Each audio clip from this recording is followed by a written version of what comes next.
Oke, selamat sore semuanya. Assalamualaikum warahmatullahi wabarakatuh. Salam sejahtera untuk kita semua ya. Selamat sore, guys. Semoga Selamat sore. masih semangat ya. Malam minggu kita acaranya kuliah nih, karena berbagai jadwal yang menerpa saya gitu ya, sehingga terpaksa kita harus mengadakannya di Sabtu sore ini sebelum Anda minggu depan mulai UTS. Oke, so untuk sore ini kita akan ngobrol bareng ya tentang aspek nutrisi, di mana ini merupakan konten pembelajaran yang relatif baru itu ya. Artinya di tahun-tahun kemarin itu nggak banyak kita ngomong soal nutrisi gitu ya, yang spesifik kasus. Nah, oke. Tapi setelah dikaji ya oleh tim dosen di Kedokteran Medikal Bedah, kayaknya mahasiswa butuh nih pemahaman yang lebih mendalam seputar intervensi yang berbasis nutrisi pada pasien-pasien dengan kasus-kasus KMB gitu ya, supaya teman-teman benar-benar bisa landing pemahamannya dan ketika sudah di lahan benar-benar tahu gitu loh harus seperti apa sih manajemen nutrisi pada pasien dengan berbagai kasus keperawatan medikal bedah. Ya, untuk teman-temannya yang belum bergabung silakan di notif ya supaya segera join sambil menunggu saya buka ininya nih filenya.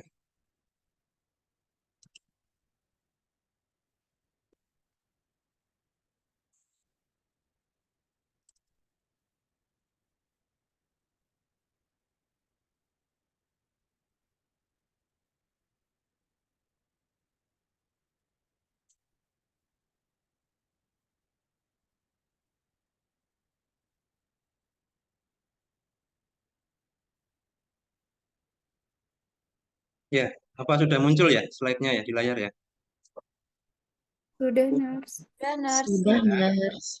Dan Oke, sip.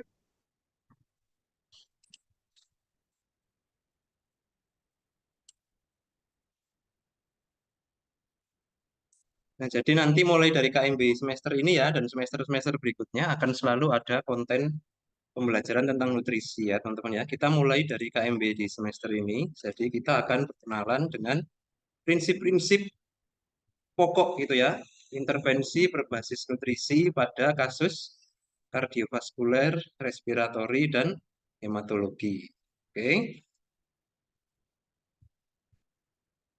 ya kita punya waktu jangan terlalu lama lah ya, karena Anda juga harus siap-siap untuk belajar yang lain gitu ya menjelang UTS. Kita usahakan kurang dari 1 jam sudah selesai ya. Kita membahas nutrisi pada kasus hipertensi, oke, heart failure atau gagal jantung, kemudian COPD ya untuk yang respirasinya, kemudian untuk hematologinya ada anemia dan leukemia. Ini kita ambil kasus-kasus yang tersering muncul gitu ya ketika Anda nanti sudah di lahan.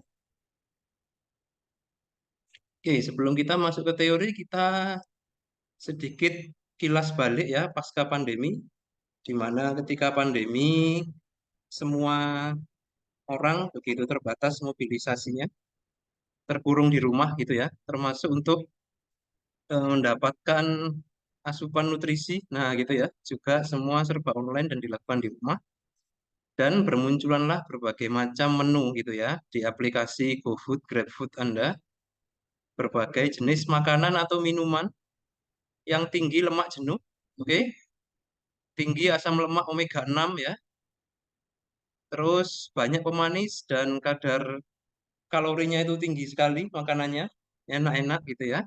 Dan banyak sekali tambahan-tambahan yang sifatnya sintetis ya, pewarna, pemanis, pengawet itu semua berlimpah ruah saat pandemi dan semua harus mengonsumsi itu ya dengan sedikit sekali aktivitas fisik yang bisa dilakukan. Oke.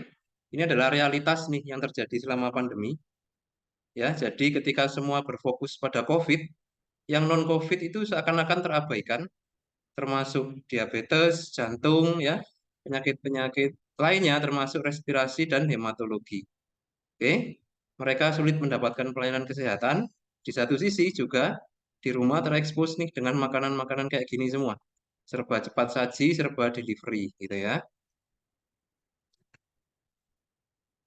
Nah, ini data terbaru ya. Anda bisa lihat di situ. Ini menunjukkan data tentang 12 masalah kesehatan ya, yang atas nih. 12 masalah kesehatan yang paling mematikan. Nah, oke. Jadi dari semua kasus nih, mulai dari kasus KMB, gawat darurat, dan lain-lain gitu ya, semua dikompilasi menjadi 12 kasus penyakit atau masalah kesehatan paling mematikan dari 2009 dan 2019. Oke, jadi ada rentang 10 tahun. Kita bisa lihat di sini tahun 2009 ya, penyakit yang paling tinggi mortalitasnya itu stroke, kemudian penyakit jantung iskemik ya, TB, sirosis, kemudian gangguan pencernaan ya, diare, diabetes dan seterusnya. Oke, sampai dengan lung cancer gitu ya. Oke. Kemudian 10 tahun kemudian ya, tahun 2019 bisa dilihat ranking satunya tetap ya, pasien penyakit paling mematikan yaitu stroke, yang kedua penyakit jantung. Nah, yang ketiga diabetes ya. Jadi dia dari ranking 6 naik ke ranking 3 gitu ya. Cirrhosis tetap, TB turun ya. COPD nomor 6 nih yang kita bahas ya. Oke. Nah, kalau dilihat di sini prosentase peningkatan nih. Stroke ya meningkat 25% ternyata. Penyakit jantung meningkat 28%, keampuhannya dalam membunuh orang gitu ya. Nah, diabetes ini meningkat 50%, yang terbesar ya, dalam apa? Membunuh pasien gitu ya. Yang lain-lain yang cukup pesat ini naiknya nih. CA paru ya, 42%.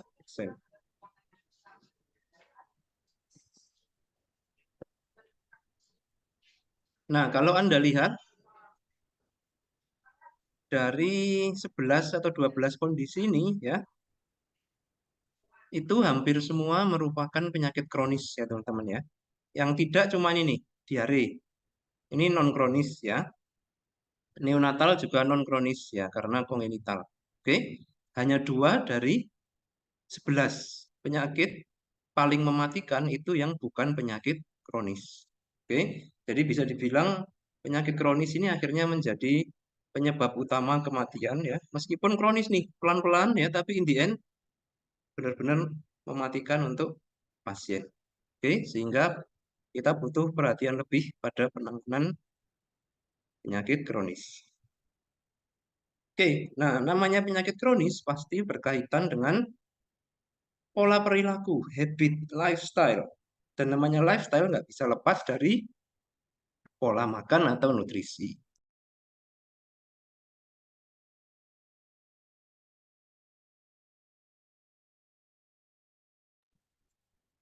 Sorry ya, ini suaranya agak sedikit Senin Kemis karena diforsir terus panjang 2 minggu terakhir. Oke, kita masuk ke yang pertama yaitu beberapa evidence base gitu ya, pendekatan terapi nutrisi medis ya, dietary recommendation untuk kasus kardiovaskuler. Ada 2 kasus kardiovaskuler utama yang kita bahas ya.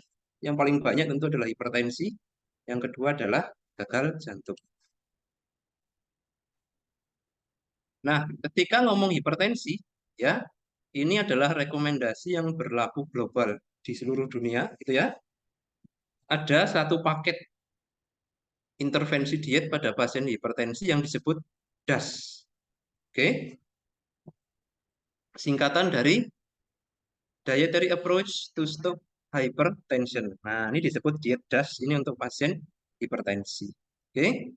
Nah, apa sebenarnya yang menjadi filosofi nih dari diet DAS? Nah, pondasinya terletak pada ini, pengurangan intake sodium and fat. Oke, jadi garam atau natrium ya, dan lemak. Ini yang benar-benar di-push serendah mungkin pada diet DAS ini. Oke. Nah, dari banyak studi ya di berbagai negara sudah didapatkan nih bahwa diet DAS ini membantu menurunkan tekanan darah. Oke. Terbukti sahih gitu ya. Mengurangi faktor resiko terhadap hipertensi atau efek jangka panjang dari hipertensi. Oke, munculnya iskemi ini bisa diturunkan ya, gagal jantung hingga kardiomiopati ini bisa diturunkan semua dengan diet DAS. Oke, hipertensi juga bisa bikin stroke ya, jadi otomatis kalau hipertensinya terkontrol, angka kejadian stroke bisa ditekan juga ya. Dan penelitian juga menunjukkan pasien hipertensi itu lebih rawan kena diabetes. Oke.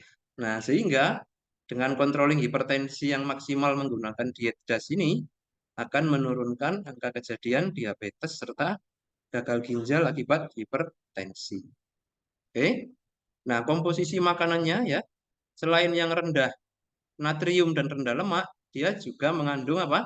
Bahan-bahan yang menurunkan tekanan darah memang, ya. Contohnya apa? Potasium atau kalium ya, dan magnesium. Oke. Nah, ini adalah prinsip dasar dari diet DAS. Oke ya, menurunkan apa? Sodium atau natrium dan lemak serta bahan-bahan yang mengandung substansi yang bisa menurunkan tekanan darah seperti kalium dan magnesium. Oke, ya. Banyak studi sudah dipublikasikan nih. Diet DAS terbukti, ya, very healthy dan bisa menurunkan tekanan darah pada rentang 15 sampai 16 mm Hg ketika dikonsumsi secara rutin. Tanpa obat nih, hanya diet aja bisa turun 15 sampai 16, which is cukup impresif gitu loh. Karena pada orang hipertensi itu menurunkan tensi memang cukup sulit sekali gitu ya. Oke. Nah, apa saja proporsi dari menu diet DAS ini ya? Terutama memang adalah sayur, buah ya, dan gandum. Oke. Gandum atau biji-bijian yang masih ada kulit arinya, itu namanya whole grain ya. Oke, jadi bukan beras ya. Kalau beras itu kulit arinya kan sudah dibuang, jadi nggak termasuk whole grain. Oke. Terus kalau produk-produk makanan yang nabati itu adalah yang tanpa lemak atau rendah lemak. Oke. Jadi produk-produk olahan susu nih yang tanpa lemak atau rendah lemak, kemudian ikan, oke. Daging ya, daging tanpa lemak ya, biji-bijian, kacang-kacangan dan minyak sayur. Nah, oke.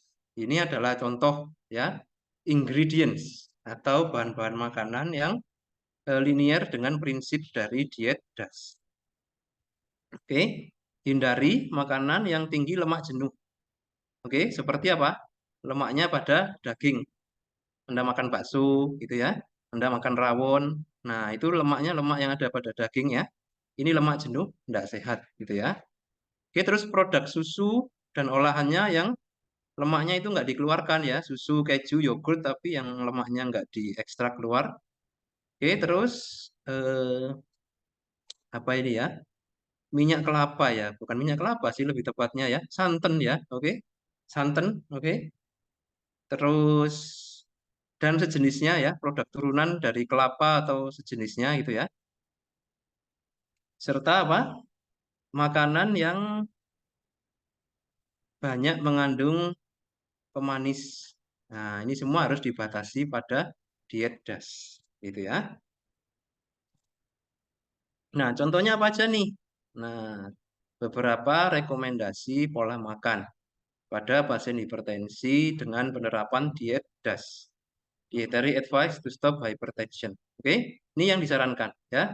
Sayur, buah, whole grain atau gandum gitu ya. Atau apa ya, yang sudah digiling tapi beserta dengan kulit arinya. Nah, itu bisa ya. Oke, produk susu dan olahannya yang fat free atau low fat, ikan segala jenis boleh ya. Oke, terutama yang dari laut gitu ya. Cuman kalau dari laut ini harus dikurangi dulu kandungan garamnya masalahnya ya. Harus di apa? Rendam dulu dengan air panas ya. Oke, poultry ini unggas ya. Jadi produk-produk unggas tapi yang sudah dibuang lemak dan kulitnya. Biji-bijian, kacang-kacangan, it's okay ya. Dan minyak sayur, minyak zaitun. Nah, itu bahan baku dasar ya yang disarankan. Oke. Sepertinya sih berapa cukup familiar lah ya dengan kita ya. Nah, yang dibatasi betul-betul adalah ini. Daging yang lemaknya itu enggak dipisah ya. Daging segar ya, soto, sate, rawon, sosis. Nah, sosis itu juga mengandung minyak dan lemak ya. Oke. Kemudian produk olahan susu yang tidak diekstrak lemaknya ya. makanan-makanan atau minuman yang tinggi pemanis. Minuman instan, bersoda, nah itu semua tidak disarankan ya. Aneka macam dessert, nah ini yang berat ya, ada coklat, cake, es krim, ini nggak disarankan juga ya.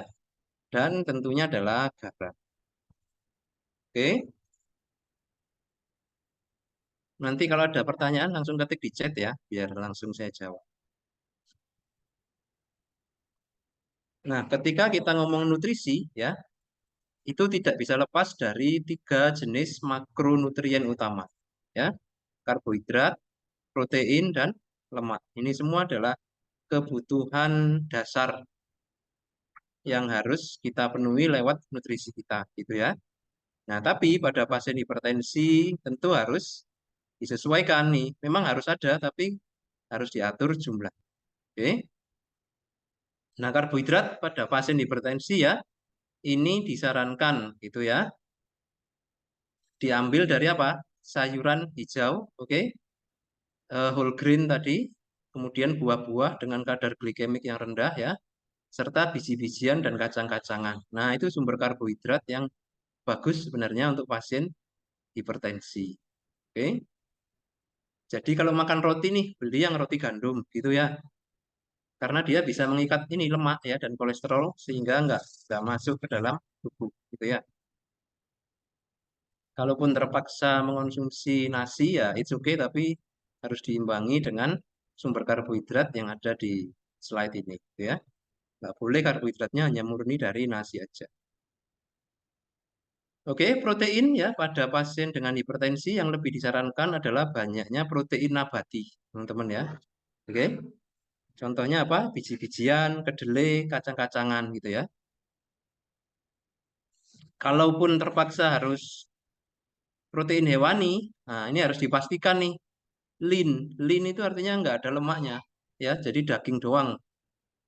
Nah, yang mana itu sulit gitu sebenarnya untuk dikondisikan di masyarakat kita gitu ya.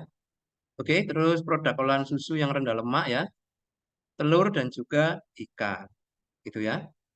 Oke, kemudian daging yang sudah diproses ya, menjadi sosis, menjadi nugget, apalagi ya, cornet. Nah, itu ya, itu tidak disarankan. Kenapa? Karena beberapa penelitian mengungkapkan nih ada keterkaitan antara daging yang sudah diolah nih di pabrik itu ya dengan hipertensi. Entah menaikkan tensi atau membuat orang yang nggak hipertensi jadi hipertensi. Jadi tidak disarankan. Ya. Nah, Anda sendiri juga sebaiknya begitu ya. Nggak usah terlalu hobi mengonsumsi produk daging yang sudah diolah nih, kayak sosis, nugget, dan semacamnya. Oke,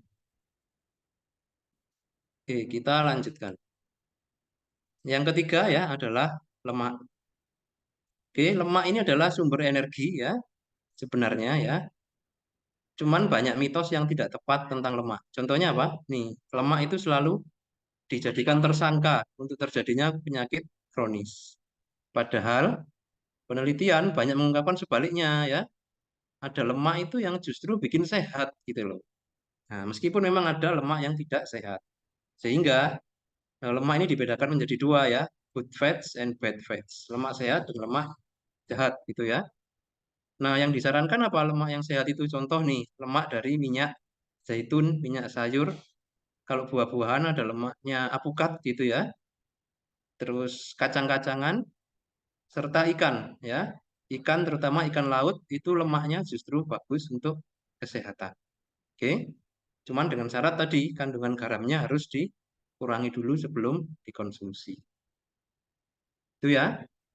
Nah, semoga bisa didapat nih poinnya nih. Oke, cukup berat tuh ya. Ininya kontennya sore-sore gitu ya. Tapi semoga bisa dicatat dan diambil poin-poinnya. Nah, beberapa penelitian lain yang menunjang dari penggunaan diet DAS ini ya. Diketahui diet DAS itu membantu menurunkan kadar gula darah juga. Terus trigliserida ini ya, termasuk salah satu lemak jahat nih. Trigliserida ya. LDL, low density lipoprotein juga termasuk lemak yang jahat gitu ya. Terus juga dia terbukti menurunkan resistensi terhadap insulin. Artinya apa?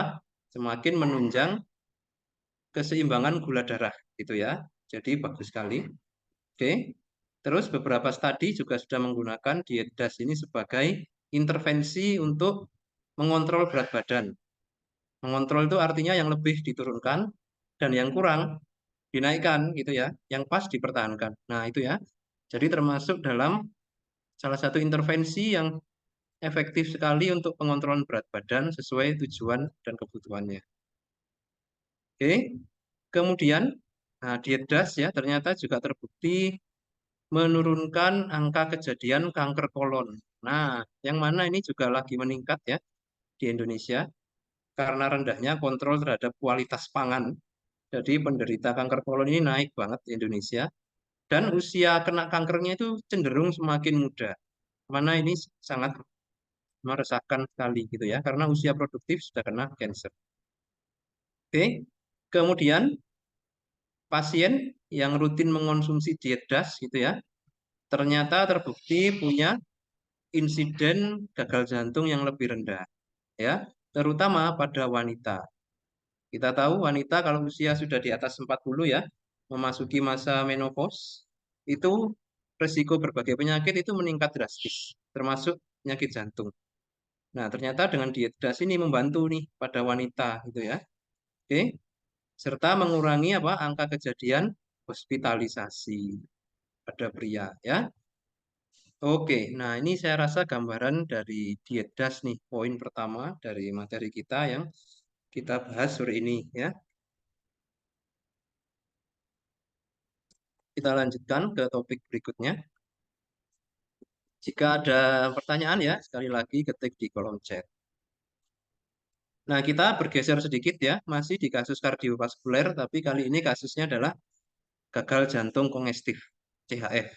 Oke, CHF ini adalah, sorry, heart failure dulu ya, merupakan ketidakmampuan jantung untuk memompa darah dalam jumlah yang cukup untuk memenuhi kebutuhan metabolik tubuh. Nah, gitu ya. Oke. Nah, pada beberapa kasus, gagal jantung itu disertai dengan kongesti atau penumpukan cairan, ya, terutama di daerah paru, gitu ya, dan perifer. Nah, sehingga ditambahi dengan congestive heart failure. Oke, nah, seringkali gagal jantung ini adalah akibat lanjut dari hipertensi, gitu loh ya. Jadi pasien dengan tensi darah yang tinggi selama bertahun-tahun hingga belasan tahun nggak dikontrol tensinya, lama-lama jantungnya ya mengalami kerusakan otot jantungnya, sehingga daya pompanya itu signifikan menurun. Nah, kalau sudah seperti itu, masuklah dia dalam kondisi apa? Gagal jantung atau heart failure. Nah, pada pasien dengan apa ini gagal jantung, rekomendasinya sebenarnya kurang lebih sama dengan diet DAS gitu ya, cuman lebih strict lagi gitu ya. Intake sodiumnya hanya 2 sampai 3 gram per hari maksimal. Ya, kalau bisa nol. Nah, itu lebih bagus gitu ya. Oke, terus apa?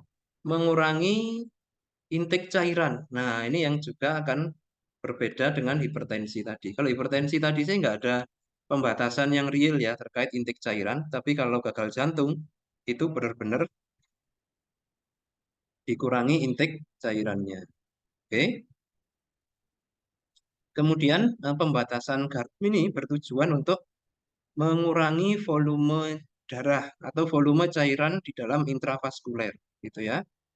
Karena nanti kalau banyak sodium, dia akan menarik cairan masuk ke pembuluh darah gitu ya dan akan berakibat meningkatnya beban jantung. Oke ya, nah pembatasan cairan nih khusus pada pasien gagal jantung adalah 1,5 sampai 2 liter per hari gitu ya. Di mana 1,5 sampai 2 liter per hari itu dikonsumsinya harus sedikit demi sedikit dalam 24 jam. Nggak boleh sekaligus langsung banyak. Ya, waktu menunjukkan adzan maghrib ya, kita break sejenak, sekitar 10 menit gitu ya, untuk selesai adzan dan malah melaksanakan sholat maghrib. Nanti kita balik lagi jam 17.37 ya. Jadi 10 menit lagi kita kembali.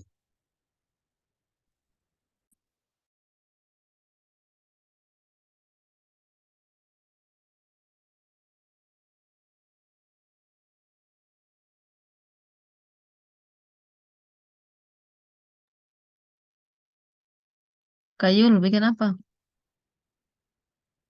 Dia udah nonton nih. Kayul, Ya, mari makan sholat, anggur. Ayo, sholat ayo. sudah. Oh iya, kakak sayang. Makasih kakak sayang. Makasih kakak. Coba datang rusun. Mulai sudah. Ya, tadi teh singgah baru suruh-suruh lu. Tahu Suto numpang Maxim. Tidak berani singgah-singgah. Takut om sopir Iya. marah. Tidak yang beli sayur. Terpagi. Oke.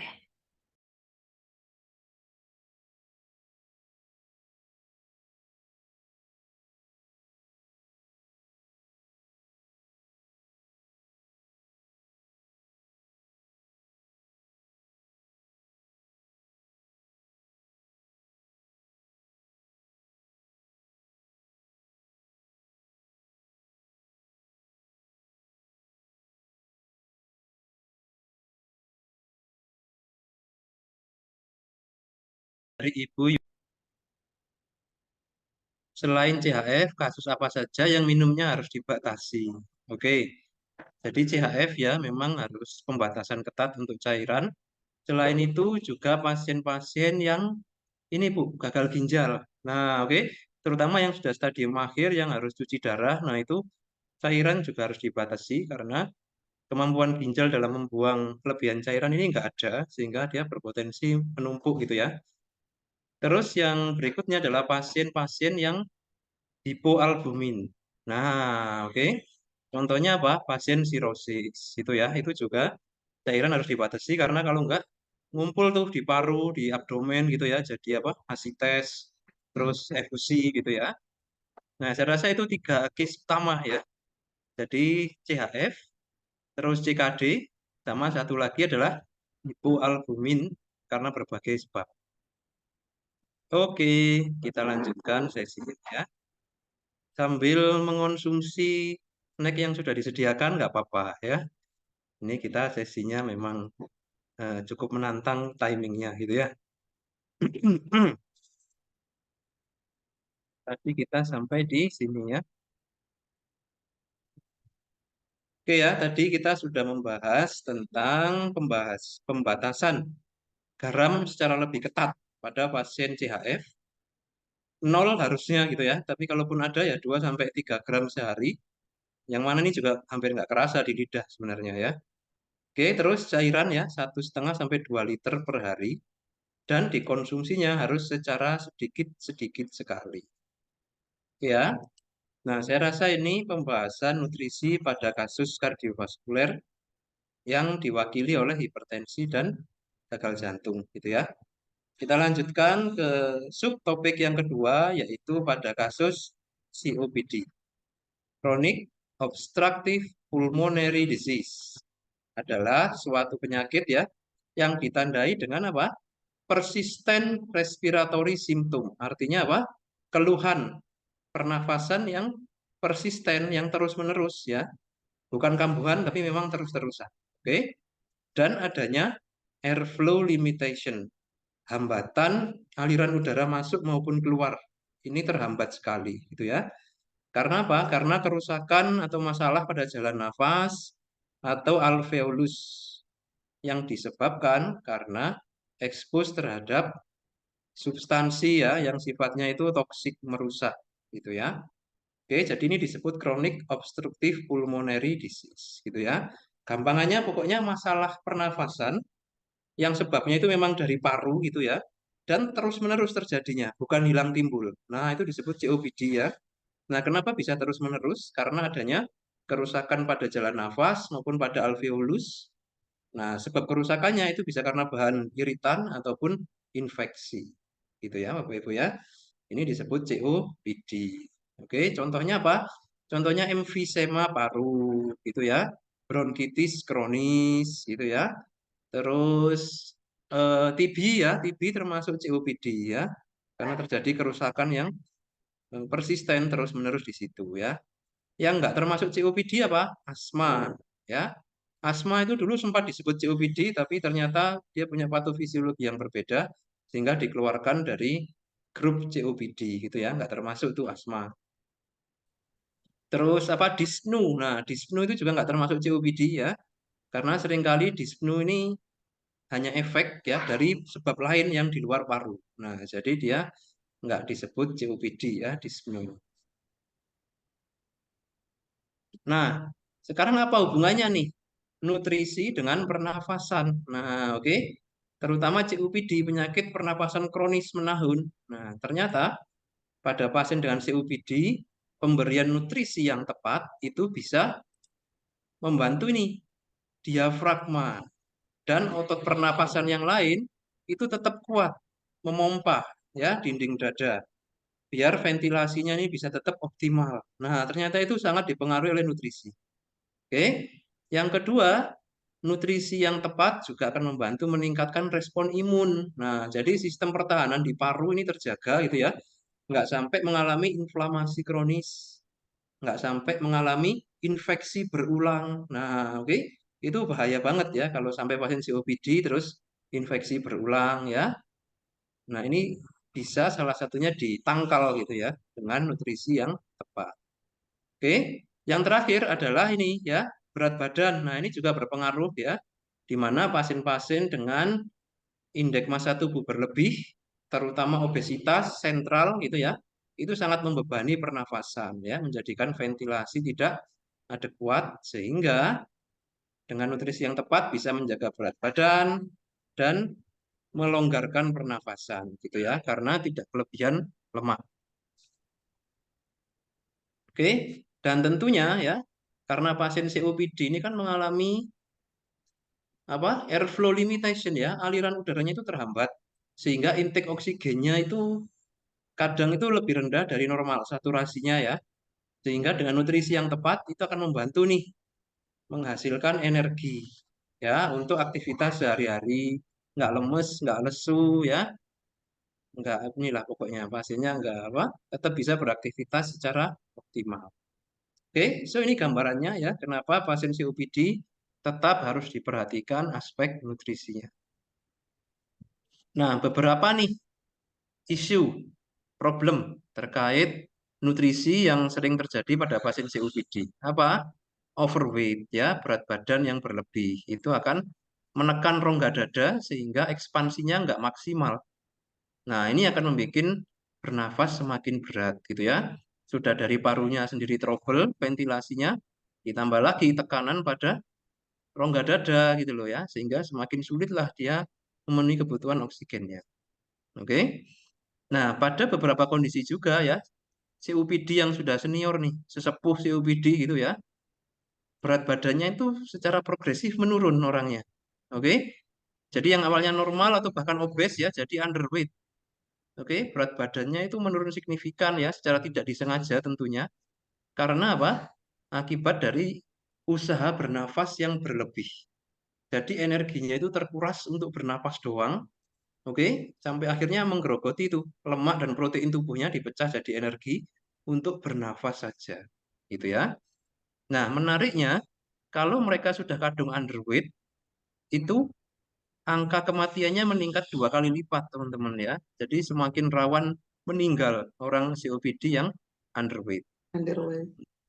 Ya, underweight, betul. Sehingga apa? Nah, jangan sampai underweight dong. Nah, nutrisi lagi yang main di sini ya. Oke ya. Nah, ini ya, malnutrisi dan muscle wasting. Artinya apa? Penyusutan otot. Nah, itu sering terjadi pada pasien COPD ya. Di rumah sakit nih, sekitar 30-60% pasien COPD yang ada di rumah sakit itu mengalami ini malnutrisi dan penyusutan otot ya. Di rumah juga sama ya, 10-45% ya, cukup tinggi ya. Cukup tinggi rentangnya. Oke.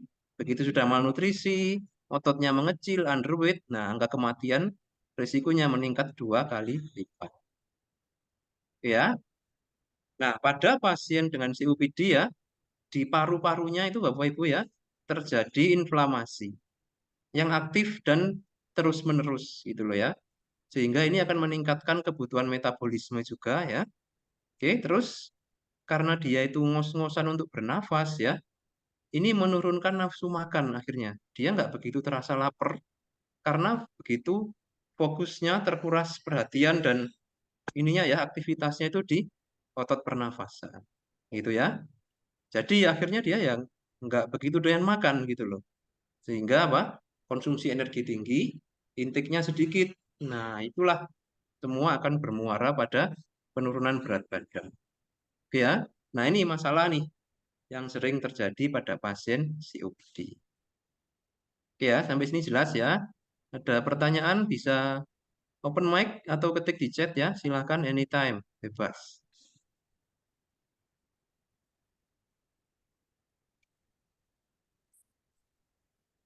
Nah, penyakit COPD apakah bisa disembuhkan? Jawabannya adalah tergantung seberapa lama dia diderita, Bu ya. Kalau dia itu menderita COPD antara 1 sampai 3 tahun, itu kemungkinan perbaikan ada. Bukan sembuh ya, tapi kemungkinan perbaikan ada. Tapi kalau COPD-nya itu sudah di atas 3 tahun, itu prioritasnya bukan menyembuhkan atau memperbaiki, tapi mempertahankan apa yang ada. Nah, gitu ya, Bu Nura ini ya. Jadi sekalinya alveolus ini rusak gitu ya, dia nggak bisa membentuk alveolus baru. Oke? Kecuali kalau kerusakannya masih ringan. Gitu ya. Oke, nah sekarang beberapa prinsip dari diet pada pasien COPD. Yang pertama, banyak makan buah dan sayur. Nah, oke. Tapi hindari yang memproduksi gas. Kenapa? Karena kalau gas itu bikin terakumulasi di perut ya, jadinya kembung. Yang mana kalau dia kembung itu nafas semakin berat. Oke. Contohnya apa? Makanan atau buah atau sayur yang bikin gas. Nah, ini nih, kacang-kacangan, brokoli. Ya, Brussels sprout ini kayak gini nih. Aku nggak tahu bahasa Indonesianya apa ini ya. Enak ini ya ditumis ya.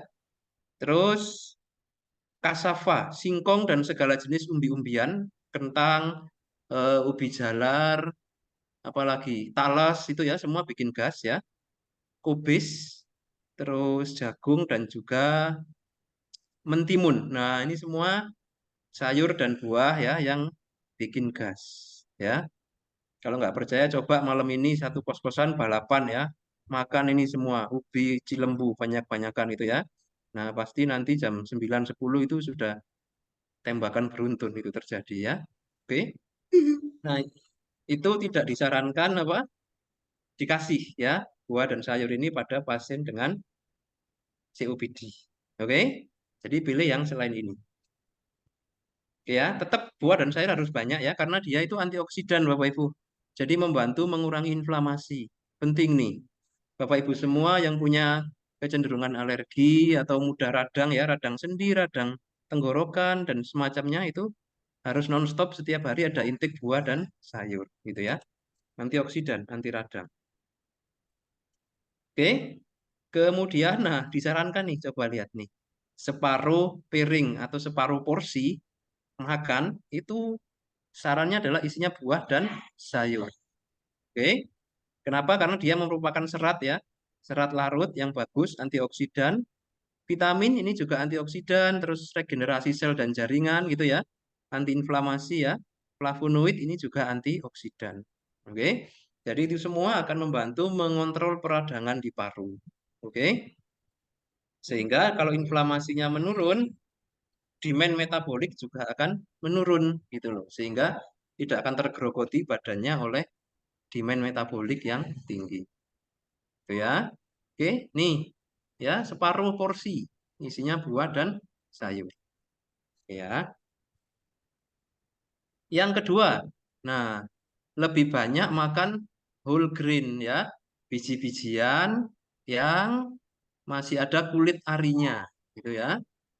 Oke, sebagai apa? Sebagai sumber kalori atau karbohidratnya, gitu ya. Tetap harus ada karbohidrat, tapi yang ini ya, yang whole grain, yang diproses sekalian dengan kulitnya. Oke. Nah, karena karbohidrat yang kita makan itu menghasilkan produk sisa CO2, yang mana kalau CO2 pada pasien COPD itu pembuangannya agak lambat karena ada gangguan di alveolus kan. Jadi pada pasien COPD itu ini ya, ngambil O2-nya ini terbatas, membuang CO2-nya juga lambat gitu loh. Sehingga produksi CO2 ini harus dikurangi gitu ya. Terutama dari sumber energinya, kalau bisa jangan yang karbohidrat, gula-gula, dan nasi. Nah, gitu ya, karena dia bikin CO2 banyak. Oke, sementara lemak ya, terutama lemak yang sehat, ini sangat tinggi energi, tapi rendah CO2. Oke, catat ya. Lemak-lemak yang sehat tuh tadi biji-bijian, apa itu minyak zaitun, minyak sayur gitu ya. Minyak termasuk minyak sawit loh ya, itu termasuk lemak yang bagus.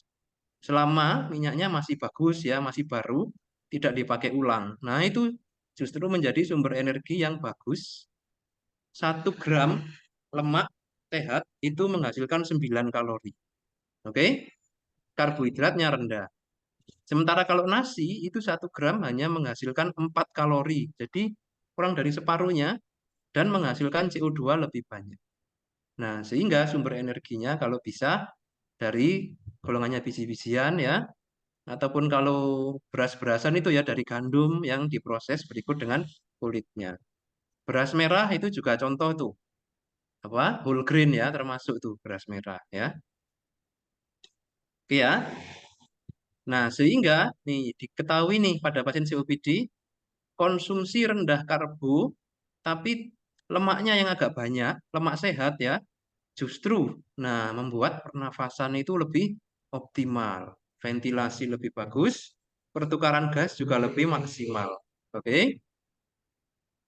Sampai sini semoga bisa didapat ya poinnya. Terus ada pertanyaan ini pasien TBC, kena DM dan hipertensi. Di satu sisi tinggi kalori, tinggi protein, tapi DM dan hipertensinya oke. Ini kasus kompleks ya. Jadi COPD plus diabetes gitu ya. Ini rawan konflik. Kenapa? Karena COPD butuh energi, diabetes membatasi energi itu ya. Kalau hipertensi saya rasa nggak ada masalah. Jadi hipertensinya itu kan tinggal ngurangi sodium aja ya. Kurangi sodium dan lemak jahat itu dikurangi. Tapi kalau untuk diabetesnya, nah ini memang agak sedikit kontradiksi ya. Caranya bagaimana? Caranya adalah tetap tinggi kalori. Oke. Tetap tinggi kalori dengan sumber energinya dari lemak baik, lemak yang sehat. Gitu ya. Oke. Nah, nanti kan kalorinya tinggi bikin gula darah tinggi, betul. Solusinya gimana? Kalau dia diabetes berarti tetap harus strict obat penurun gulanya. Gitu ya. Entah itu insulin, metformin, nah itu semua harus tetap strict, nggak boleh skip. Kenapa? Karena energi yang masuk nih, ini kan numpuknya di dalam darah, harus diangkut ke dalam sel. Nah, yang mengangkut ke dalam sel ini adalah obat-obat penurun gula tadi. Jadi sebenarnya nggak ada problem selama medikasinya itu dia strict disiplin selalu dikonsumsi. Gitu ya, justru akan bikin pasien diabetes itu lebih berenergi ya dengan TB parunya itu. Gitu ya. Masalahnya kalau dia nggak rutin mengonsumsi obatnya, ya gula darahnya pasti akan cepat banget naiknya. Gitu ya. Oke, semoga jelas ya pertanyaan dari Bapak Yohanes. Dari penanya mungkin ada yang masih dibingungkan, silakan.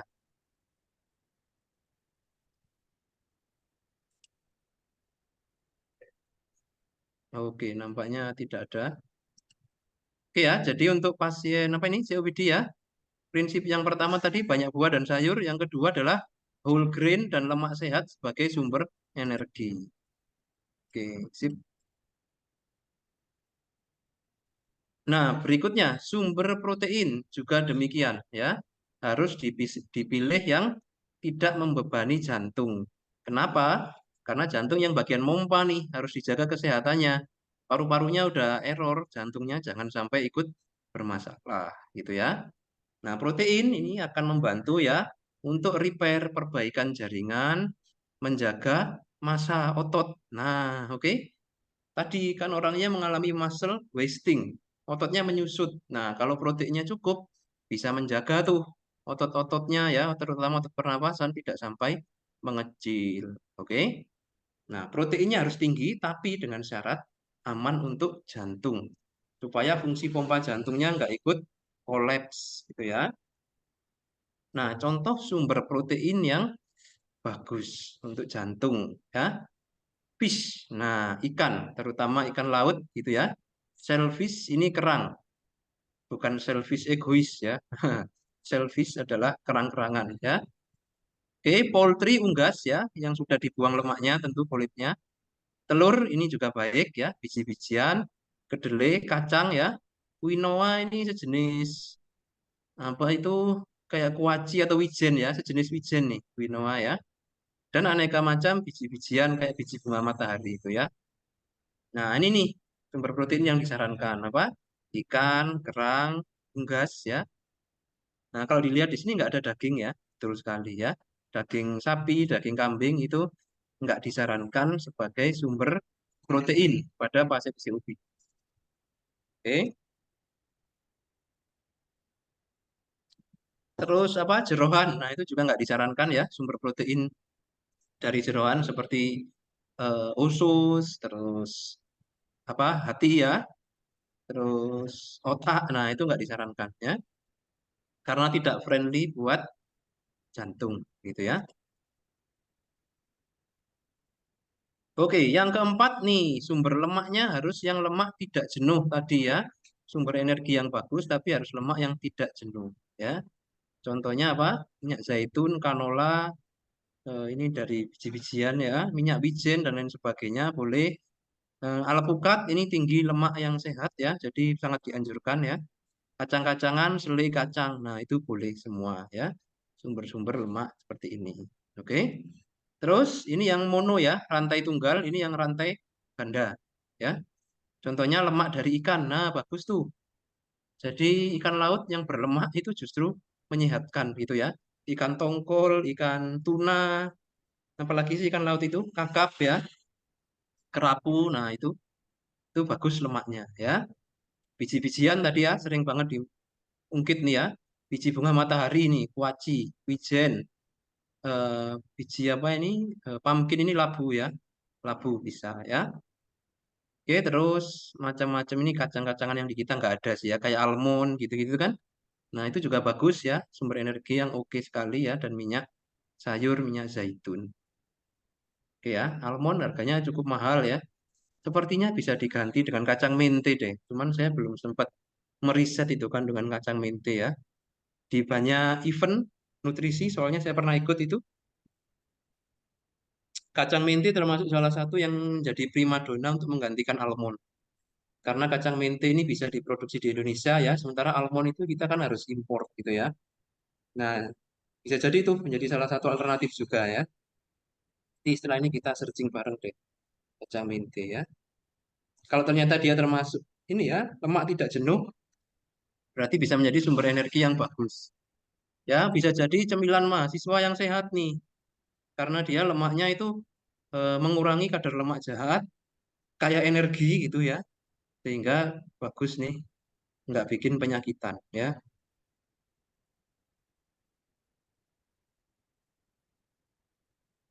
Oke ya, masih lanjutan dari yang tadi. Nah, kalau tadi itu lemak yang tidak jenuh, sekarang lemak yang jenuh nih, yang nggak sehat. Terutama apa? Dari hewani. Hewani yang berkaki empat gitu ya. Kalau unggas-unggasan tadi sudah dibilang aman ya. Oke. Jadi lemak jenuh ini akan meningkatkan kadar kolesterol total nih. Nah, bahaya ya. Oke, peningkatan inflamasi juga. Oke. Jadi LDL, VLDL, kolesterol itu semua selain rawan menumpuk dalam tubuh ya menjadi aterosklerosis juga bikin inflamasi. Oke. Jadi harus dikurangi. Ya. Kuning telur ya, kuning telur kalau telurnya itu telur ayam masih diperbolehkan ya. Yang tidak boleh itu telurnya ini ya, yang kecil-kecil itu telur burung puyuh. Nah, itu Telur yang tidak boleh. puyuh, Yes, betul Bu. telur Padahal itu bebek, sedap banget ya, tapi Bebek. itu telur justru tinggi bebek, nurse, kolesterolnya. Apa? telur bebek. Telur bebek juga tidak boleh ya. Telur ayam yang masih boleh. Baik. Kalau Ya, biji dari biji labu siam boleh ya, nurse? labu siam. Iya. Labu siam itu yang mana ya? Yang bulat besar-besar itu di kampungku banyak sekali. Yang bentuknya kayak apukat itu bukan ya? Enggak, Mas, bulat dia besar, banyak Oh, bijinya yang juga. panjang itu. Ya, ya, ya. Oke, aman itu, aman, aman. Terima kasih. Hampir kayak labu kan karakteristiknya Iya. ya, bentuknya. Itu boleh itu. Banyakin aja bijinya. Hmm. Oke ya, jadi lemak jenuh dari hewani ya, terutama yang berkaki 4 tuh. Sapi, kambing, babi, apalagi kucing ya, kucing nggak dimakan ya. Ya itulah pokoknya ya. Oke. Di Manado makan, Mas. Nah itu, di Manado semua yang berkaki dimakan mereka. Kecuali meja dan kursi ya, berkaki tapi tidak dimakan. Ya, hampir mereka makan.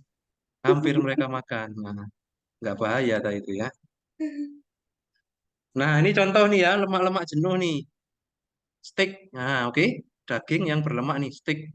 Medium rare, medium well. Nah itu tuh yang bikin juicy-juicy itu lemaknya ya, bikin enak. Oke. Burger, nugget, eh, cornet dan semacamnya ya. Sosis, bacon, ham, daging-daging lembaran itu yang sudah diproses ya. Itu semua kaya lemak dan tinggi garam. Oke. Butter, cream, cheese. Nah, ini juga ya, tinggi lemak ya, tinggi lemak jenuh. Kelapa, minyak kelapa, terus santan. Nah, itu juga semua tinggi lemak jenuh. Jadi harus dihindari pada pasien dengan COPD karena akan bikin jantungnya kepayahan sehingga makin parah tuh kardiorespirasinya ya, semakin menguras metabolisme. Oke ya, nah ini ya. Kemudian untuk lemak pilih yang tidak jenuh tadi sudah kita bahas ya. Oke ini nih ya. Lemak yang jahat nih diketahui meningkatkan 23% risiko penyakit kardiovaskuler ya. Nah, ini ada contoh lain nih margarin ya, mentega itu juga lemak jenuh. Oke. Terus sayuran yang dikalengin. Nah, oke. Sayur itu buah yang dikalengkan itu juga nggak sehat ya. Snack-snack yang dikemas untuk bertahan lama lebih dari 1 bulan itu juga lemaknya tidak sehat ya. Anda suka makan Citato, Lay's, Pringles itu ya. Nah, itu semua lemaknya lemak jenuh. Oke. Kemudian karbohidrat yang dipanggang.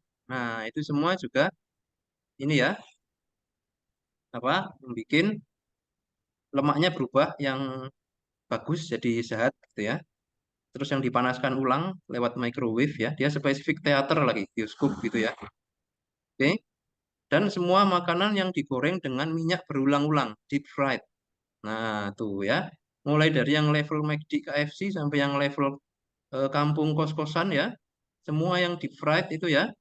Nah, itu semua lemaknya adalah sudah menjadi lemak jenuh. Tapi kalau lemaknya sekali pakai, itu lemak sehat dan bagus sekali. Oke ya.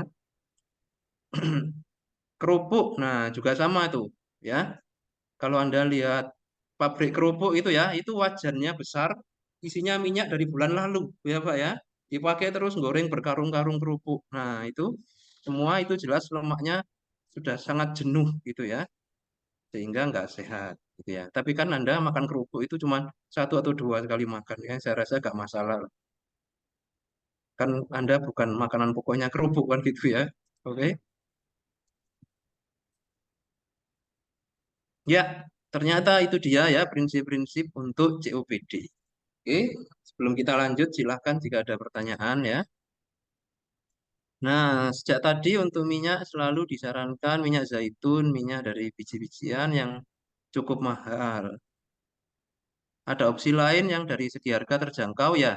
Jadi minyak sawit yang biasa Anda beli itu, yang kemasan pabrik ya, Bimoli, Sania, Vilma itu semua bagus. Yang penting tidak dipakai berkali-kali. Itu poinnya ya. Dan bukan minyak goreng curah yang keruh ya. Kalau di pasar itu kan ada tuh minyak goreng curah yang apa itu kotaknya seng gede-gede itu ya, puluhan liter, pas dituang itu keruh.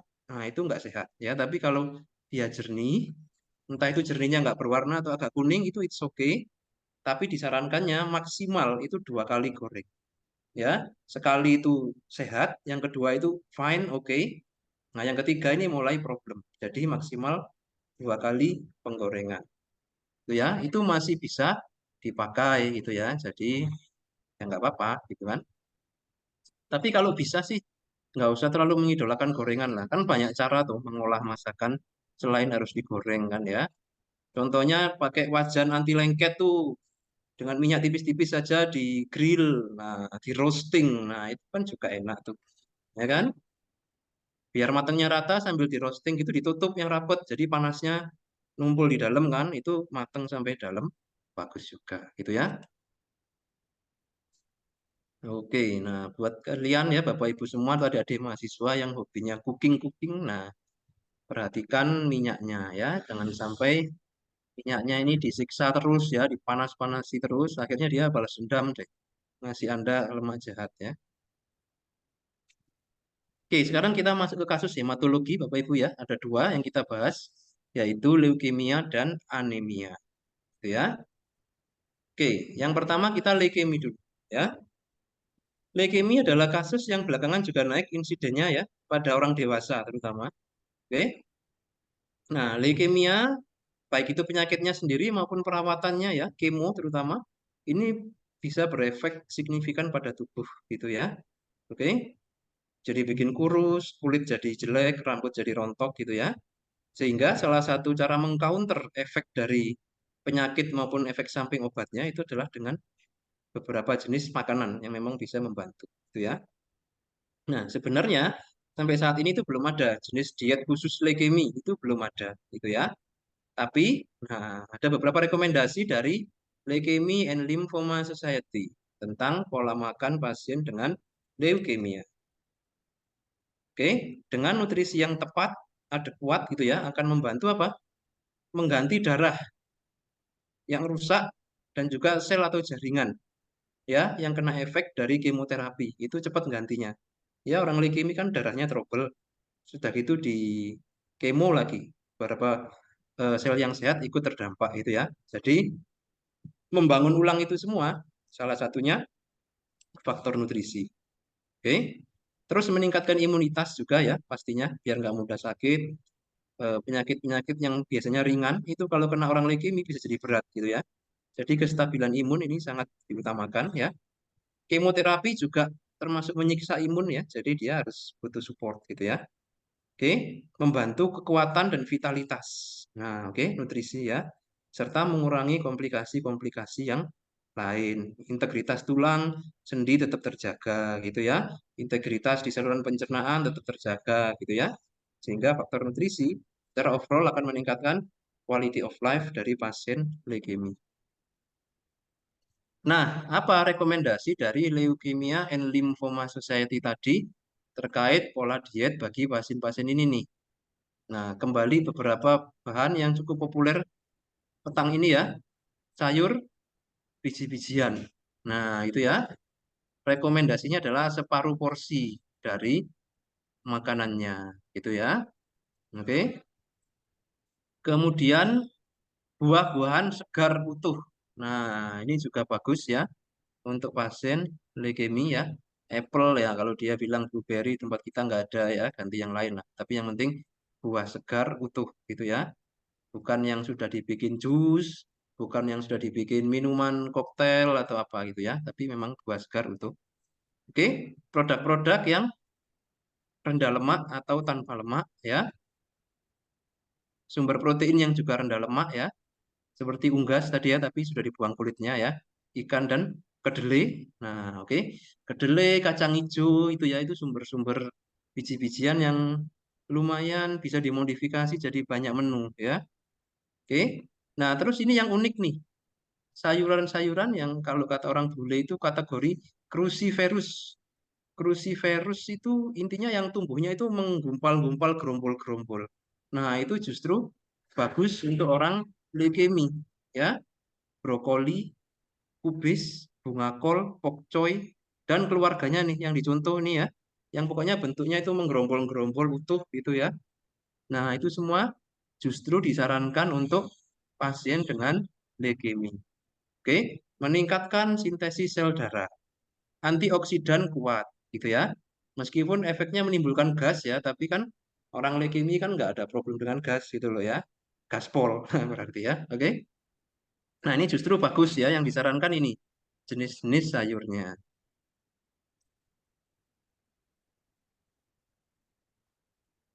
Oke, ini ada pertanyaan apa ini? Diet DAS pada pasien CHF. Pola hidupnya terbiasa pola diet yang tidak sehat. Ya harus dirubah ya. Harus dirubah dan untuk merubah ini harus disupport gitu loh ya. Oleh keluarga dan orang terdekatnya. Jadi pola makan keluarganya pun harus mengikuti supaya orangnya itu tidak merasa sendirian dan dibedakan gitu ya. Jadi kalau bisa memang sekeluarga ini kompak semua, pola makannya diperbaiki sehingga pasien itu merasa tetap satu kesatuan nih dengan keluarganya, gitu ya. Nggak boleh diteruskan itu. Kalau diteruskan, semakin mempercepat proses ke garis finish gitu ya, berpulang ke rahmatullah ya. Oke. Nah, itu tadi apa? Pertanyaannya diet DAS ya. Sekarang kita kembali ke sini ya. Nah, ini tadi ya, jenis sayur yang disarankan justru sayur yang menggumpal-gumpal itu bentuknya ya, brokoli, bunga kol, asparagus gitu ya, dan semacamnya. Ini meningkatkan produksi sel darah. Oke, nah terus nih yang penting nih, orang leukemi itu biasanya leukositnya itu nggak berfungsi Bapak Ibu. Leukosit yang harusnya membunuh bakteri itu nggak berfungsi. Sehingga kita harus menjaga makanannya itu untuk ini, untuk mencegah resiko infeksi kuman masuk lewat pencernaan. Oke, jadi prinsip diet neutropenic adalah menghindari makanan tertentu untuk mengurangi resiko terekspos terhadap bakteri, terutama yang masuk lewat saluran cerna. Ini yang sering jadi problem ya. Pasien leukemi kalau sudah diare, tipes itu lama sekali dan sulit sekali sembuhnya, gitu ya. Karena kuman dari makanan itu seringkali cukup banyak gitu loh. Kalau leukositnya normal sih it's fine ya, tapi kalau leukemia itu leukositnya error semua, nggak berfungsi. Nah, jadi yang harus dihindari apa? Nih, pasien must avoid makanan yang mentah atau setengah mateng. Ya, ini harus nggak boleh, gitu ya. Contohnya lalapan kalau di tempat kita ya.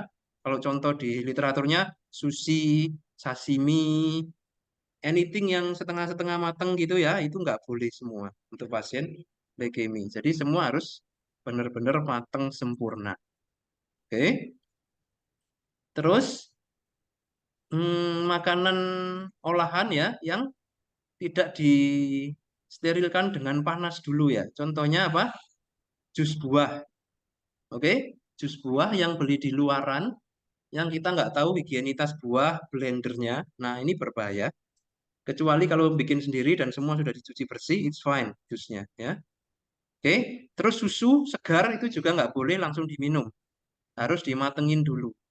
Oke, terus yogurt juga begitu ya. Yogurtnya harus yang dipastikan higienitasnya. Terutama lagi ini nih, nah, yang agak kontroversi itu yang itu loh, yang mengandung bakteri baik itu ya. Nah itu kadang juga agak rawan tuh, kayak Yakult dan semacamnya itu ya. Karena pencernaannya orang leukemi ini imunitasnya rendah, jadi rawan, baiknya dihindari juga deh ya itu ya. Oke terus nih, kecambah mentah, oke nggak boleh ya. Terus sayur dan buah yang nggak dicuci dengan betul-betul, nah itu juga nggak boleh, karena nanti rawan bakteri masuk ke dalam pencernaan ya. Well water ini air sumber atau air mentah itu juga nggak boleh. Jadi airnya harus dipastikan matang atau air standardized dari pabrik air mineral. Nah ini adalah prinsip dari neutropenic diet. Diet pada pasien dengan neutropenia. Jadi kadar leukosit yang rendah atau leukosit gak berfungsi. Oke, ini penting banget. Ya. Dan ini banyak nih relate dengan karakteristik masyarakat kita nih. Lagi tren kan tuh selebgram, influencer itu ya.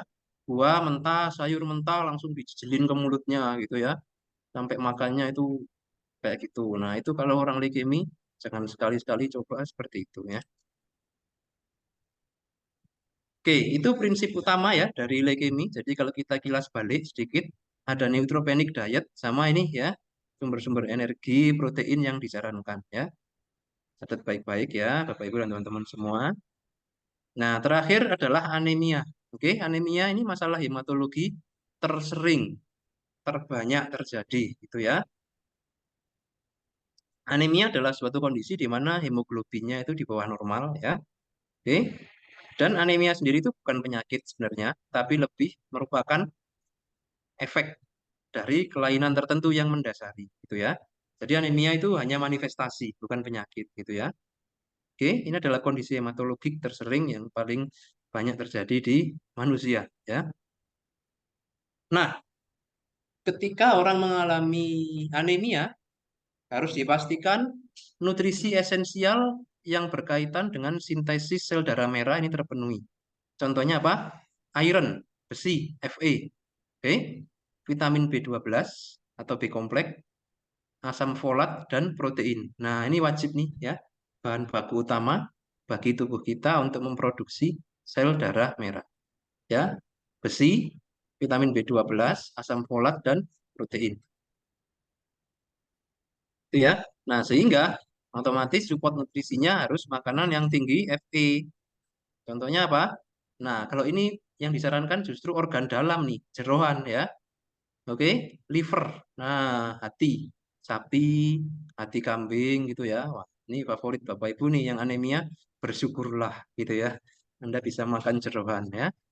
Oke.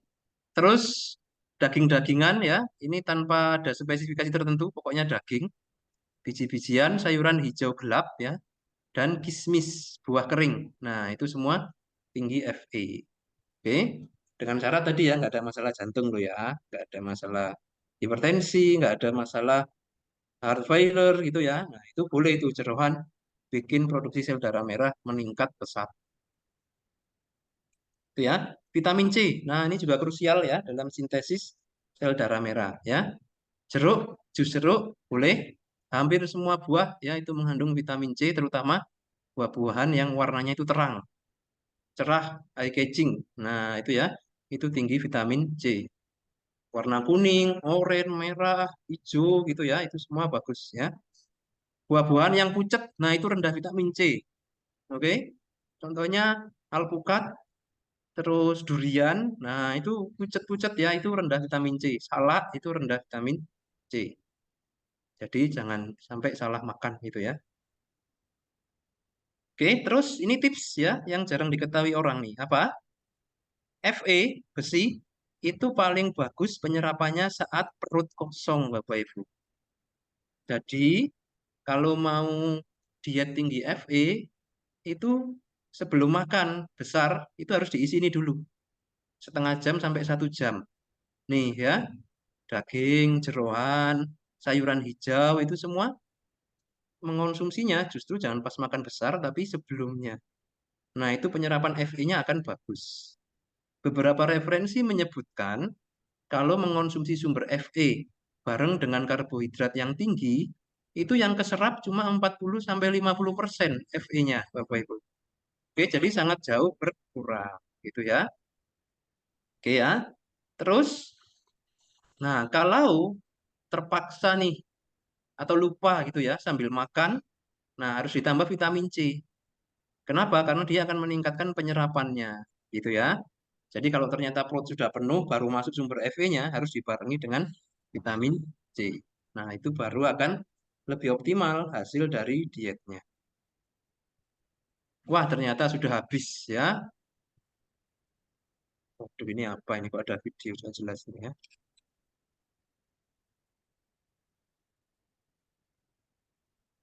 Ntar ya. Kok ada videonya? Ini suaranya nggak keluar. Coba saya share dengan suaranya biar biar lebih dapat sensasinya ya.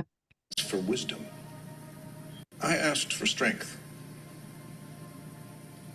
And God gave me difficulties to make me strong. I asked for wisdom. And God gave me problems to solve. I asked for courage. And God gave me dangers to overcome. I asked for love. And God gave me troubled people to help. My prayers were answered. Nah, oke. Sedikit kata-kata motivasi dari Opa Paman Sam ya. Oke, sekarang kita masuk ke sesi tanya jawab. Nah, oke, ada pertanyaan lagi. Apa ini? Leukositnya belum matang dan tidak bisa melakukan. Ya, oke. Jadi untuk leukemia ya, pertanyaan dari Diva ya. Ada poin 1 dan poin 2 ya. Ya, jadi kalau leukemia itu terjadi dua-duanya ya, yang di pertanyaan Anda nih. Bisa jadi leukositnya yang terbentuk itu imatur, bisa jadi gitu ya. Atau bisa jadi leukosit yang matur tapi terus berubah menjadi sel-sel yang menyerang sel tubuh sendiri. Itu semua bisa ya. Termasuk leukositnya akan menyerang sel darah merah gitu loh. Jadi orang leukemia itu nggak hanya kadar leukositnya yang bermasalah, tapi kadang hemoglobin dan eritrositnya juga ikut turun. Nah, itu ya. Oke, semoga menjawab ya pertanyaannya dari Pak Ayu. Yang lain silakan kalau ada lagi yang mau ditanyakan. Apa benar teh menghambat penyerapan Fe? Ya, betul sekali. Ya, teh menghambat penyerapan Fe dan juga vitamin C. Itu ya. Jadi kalau orang anemia nggak boleh kebanyakan ngeteh gitu ya. Zat taninnya itu yang menghambat ya.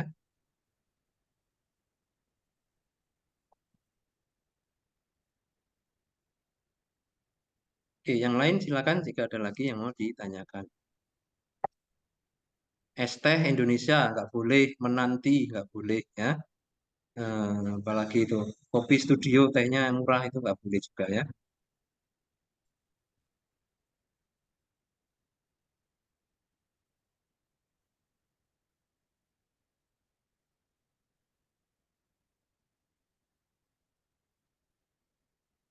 Ikan yang bagus adalah ikan laut. Yes, betul. Kalau ikan air tawar gimana? Ikan air tawar juga aman ya. Ikan air tawar aman untuk semuanya, cuman dia kadar asam lemak omega 3-nya itu rendah. Jadi kadar lemak baiknya itu lebih rendah dibanding ikan laut. Tapi tetap boleh dan lebih aman dibanding daging sapi, daging kambing itu tetap lebih aman. Gitu ya. Jadi ikan air tawar juga boleh ya, silahkan, tidak ada masalah.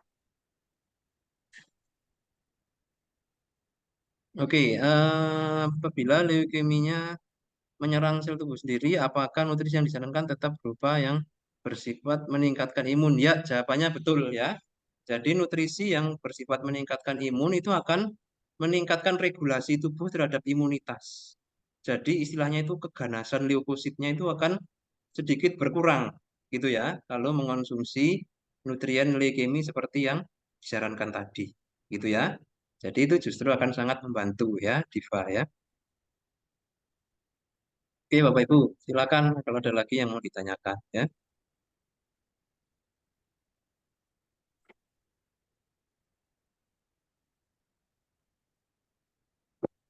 Kalau nggak salah Anda ujian hari Senin ya, betul ya.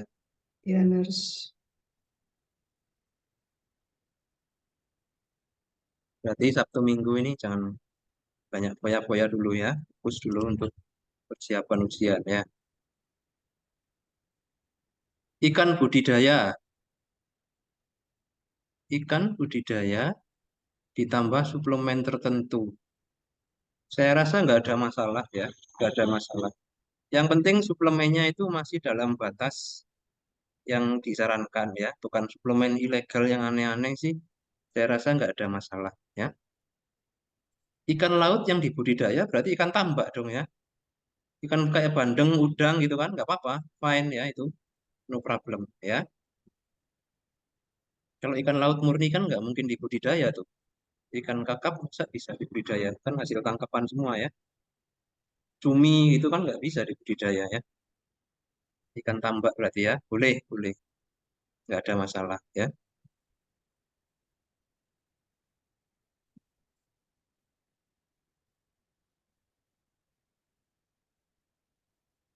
Oke, sumber pangan Fe pada saat perut kosong apakah tidak ada efek bagi orang dengan gastritis ya? Ya, kalau gastritis ya lain cerita ya. Berarti mengonsumsinya disertai dengan obat mahnya nih. Nah, gitu ya. Konsumsi dulu obat-obatan pengontrol asam lambungnya gitu ya, sekitar 10 atau 15 menit, itu udah masuk nih, lambung terkondisi, baru dikasih sumber Fe-nya gitu ya. Nah, oke, kasih jeda kira-kira 1 jam, baru makan besar gitu ya. Nah, itu oke juga ya, bisa menjadi solusi. Kemudian makanan yang setengah matang seperti telur ayam itu baik untuk stamina ya. Oh ya, oke. Kalau telur ayam sih saya rasa gak ada masalah ya. Mau mateng, setengah mateng atau mentah sekalipun gak ada masalah. Karena dia kan tertutup ya, artinya pasti steril gitu loh ya. Telur ayam yang kondisinya masih bagus ya, nggak busuk ya. Nah itu silakan aja, mau digoreng, direbus, setengah mateng, mateng, mentah, gak ada masalah ya. Bebas. Yang penting kondisi telur masih baik ya. Nah, oke ini kayaknya membahas nutrisi ini banyak yang merasa ini ya, relate gitu ya, sehingga banyak pertanyaan masuk. Oke, yang lain silakan jika ada lagi ya. Kita bisa kasih waktu 5 menit lagi saya rasa untuk pertanyaan-pertanyaan. Segera di posting di chat atau open mic.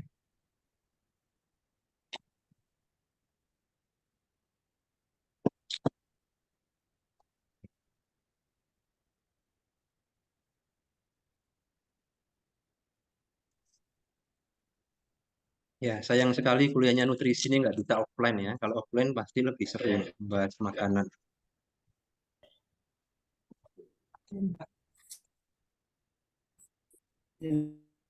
Ya, kita masih menunggu kiriman pertanyaan ya dari teman-teman. Silakan.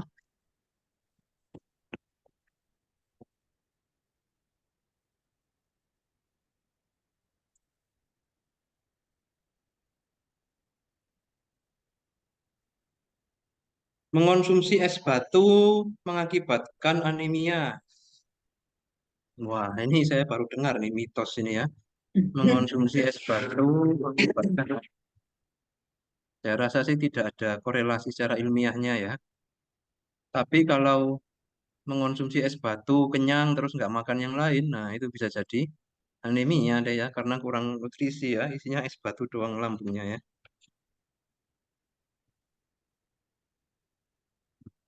Terus sering kena angin malam bisa mengakibatkan sakit jantung. Ya, sebenarnya bukan angin malam ya, tapi penurunan suhu yang mendadak. Nah, itu yang membuat jantung itu terbebani, gitu ya. Ya memang identiknya sih analoginya dengan angin malam gitu ya. Kenapa? Bermotor kena hembusan angin itu kan suhu dingin mendadak. Nah, itu yang membuat vasokonstriksi, akhirnya suplai darah ke jantung untuk sesaat itu menurun. Nah, itu bisa bikin iskemia. Apalagi kalau terjadinya sepanjang malam gitu ya, memang bisa tuh mengakibatkan sakit jantung. Tapi poinnya bukan di angin malamnya, tapi suhu dingin yang mendadak datang terus hilang. Mendadak datang terus hilang, gitu ya.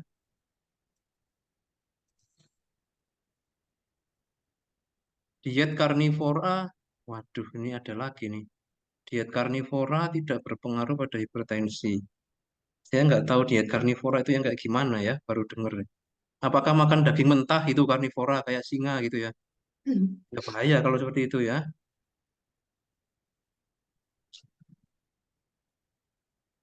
Oke, terus omega 3 ya. Omega 3 yang kandungan salmon.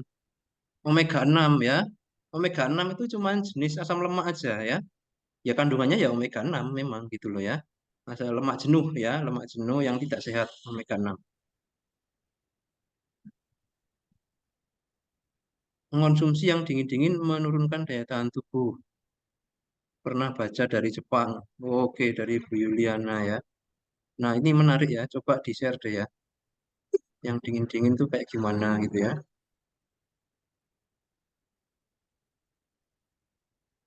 Oke ya, saya rasa demikian Bapak Ibu untuk sesi malam ini ya. Cukup menarik sekali diskusinya ya. Nah, ada yang resen nih, Bu Iren.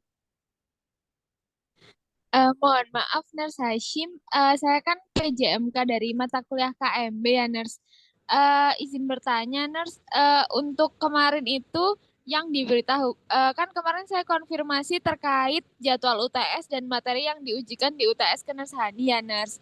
Nah, itu dari Nurse Hani sebagai pengampu matkul itu tidak ada konfirmasi ke anak-anak kalau yang di UTS kan itu TM 13 begitu, Nurse, dan di RPS juga yang di UTS kan itu TM 7. Jadi apakah benar, Nurse, ini TM 13-nya ditukar dengan TM 7 untuk dimasukkan UTS begitu, Nurse? Ini yang reguler ya? Iya, Nurse. Oh ya, ya, yang diuteskan yang ini, yang nutrisi, yang COPD nanti belakangan ya. Baik, Nurse. Lalu kemudian untuk penugasan LPP itu, Nurse, kan mulai hari Senin itu sudah UTS, Nurse. Nah, itu dari teman-teman tadi mengeluh karena ingin fokus belajar dulu begitu, Nurse. Nah, untuk apakah memungkinkan kalau tugas kasus dan LPP-nya itu dikumpulkannya setelah UTS begitu, Nurse? Oh iya, ya bisa, nggak ada masalah itu. Baik, Nurse, terima kasih. Kemudian pertanyaan terakhir terkait kan kemarin dari saya baca di RPS itu RPS praktik KMB dan teori KMB. Yang pertama di teori itu ada tugas yang pengampunya Nurse Hashim. Itu tugasnya ada yang berkelompok gitu, Nurse. Jadi membuat asuhan keperawatan, luarannya adalah makalah dan PPT. Nah, itu kasusnya dari Nurse Hashim atau kita mencari kasus sendiri begitu ya, Nurse? Karena mengingat deadline-nya itu kurang lebih 1 bulan kalau di RPS. Kayaknya itu yang kasus kompleks ya. Asuhan Ya, keperawatan kasus kompleks. nggih, Nurse, betul. Oh ya, kalau itu kasusnya dari saya nanti yang Oh, menyiapkan ya. Nanti kalian tunggu aja ininya. Kan itu baik, nanti Nurse. ada presentasinya juga toh itu, ada presentasi. Iya, Nurse. Baik, Mm-mm. kemudian untuk yang praktek itu kan membuat video edukasi itu berarti sesuai TM itu maksudnya apa temanya itu apa ya, Nurse, video edukasinya? Video edukasi apa ya? Di RPS praktik keperawatan itu ada, Nurse. Jadi tugasnya membuat video edukasi begitu. Ntar deh saya cek dulu ya. Baik, Nurse. Terima Hmm. kasih. Oke, Eh, kita bisa cukupkan ya Bapak Ibu untuk sesi malam hari ini. Materinya habis ini saya upload ya di VLM supaya bisa dipakai bahan pembelajaran ya. Terus ini ada yang merecord kayaknya ya. Nanti tolong recordingnya, linknya juga di-share ke saya supaya bisa saya upload di VLM juga. Jadi bisa diakses oleh semua mahasiswa. Gitu ya. Oke, kita bisa cukupkan ya untuk malam hari ini. Terima kasih semua atas perhatiannya. Selamat malam. Wassalamualaikum warahmatullahi wabarakatuh. Waalaikumsalam. Waalaikumsalam Terima warahmatullahi kasih.